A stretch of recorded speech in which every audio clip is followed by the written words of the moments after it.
जंगल के दिल में चंद्रबाती, एक अप्सरा जैसी सुंदरता की राजकुमारी, एक साधारण लकड़ी की झोपड़ी में सांत्वना पाती है। उसके दिन साधारण खुशियों से भरे होते हैं। फुर्तीली उंगलियों से वह फूल इकट्ठा करती है। हर पंखुड़ी प्रकृति के रहस्यों की फुसफुसाहट है। उसका दिल जंगल की कोमल लय के साथ जुड़ा हुआ है। उसकी आवाज पत्तों की सरसराहट जितनी नरम हवा में नाचती है, क्योंकि वह पक्षियों से बात करती है, अपनी कोमल आत्मा को जंगल के जीवों के साथ साझा करती है। बुजुर्ग महिला की कहानियां शांत हवा में बुनी जाती हैं।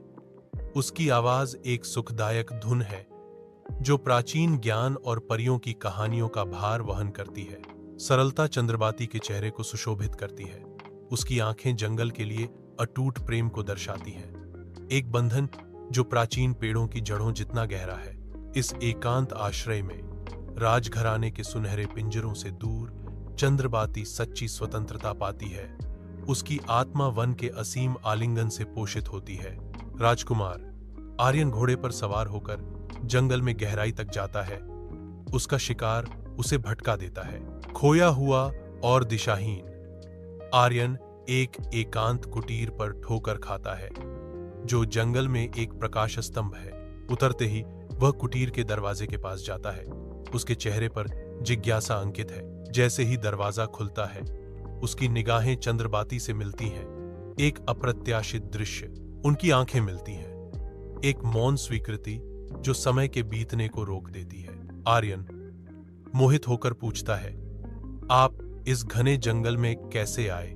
चंद्रबाती शाही महल में लौटती है, जिसका राजा और रानी ने सम्मान और खुशी के साथ स्वागत किया। चंद्रबाती के लिए एक विशेष कक्ष तैयार किया गया है जो राज्य में उनके प्रतिष्ठित स्थान का प्रतीक है। चंद्रबाती और आर्यन के बीच का बंधन गहरा होता है।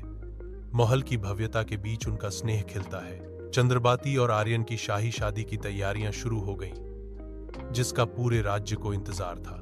चंद्रबाती और आर्यन एक शानदार समारोह में प्रतिज्ञाओं का आदान प्रदान करते हैं। उनके मिलन का जश्न खुशी से मनाए जाने वाले राज्य द्वारा मनाया जाता है। विवाह में एकजुट चंद्रबाती और आर्यन राज्य पर शासन करने के लिए चढ़ते हैं, जिससे शांति और खुशी का युग शुरू होता है।